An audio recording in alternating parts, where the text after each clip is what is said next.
Alrighty. Tank update. 2 in 1 day. Alright, so freshwater tank. What's going on here? Fish have been growing really big, really fast.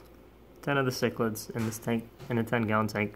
They're doing really good. So, got some new stuff today from the Bob's fish tank.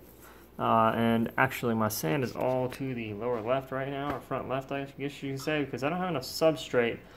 And we went out and bought some plants. I was going to use my old substrate, but it turns out it still has some green algae on it, and I don't want to incorporate that into this tank. So yeah, what's new? Well, so plant-wise, we have a nice Amazon sword in here. We have a fern, and then a baby, whatever it's called. Baby tears, that's what it is, baby tears. And then, you know, the lilies or the pads that kind of just float on top of the water. We got a good bit of those. Alright, cool. What else is new? Finally went out, got some bottom feeders here. And we got the Julie Corys, got 2 of those. As well as 2 algae eaters here to the left.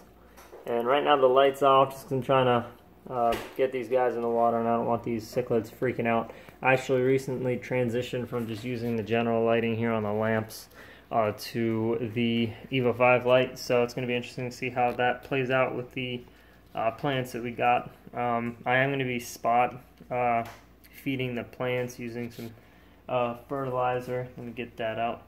So this is actually the same bottle I used back in the past when I had the 75-gallon. This Osmocote Plus is very important from what I read back in the day, that you get this exact one if you're going to be using the Osmocote.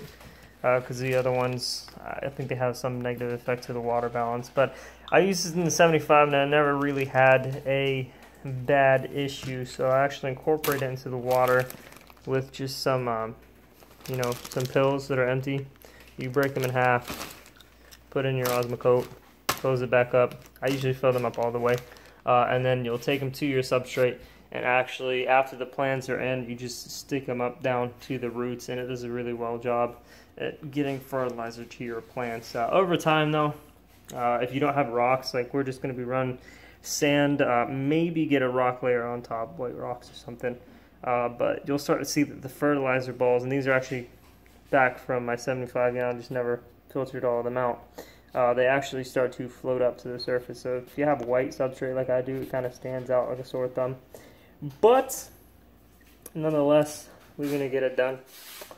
Cichlids are all happy. No one's gone to the other side, thankfully.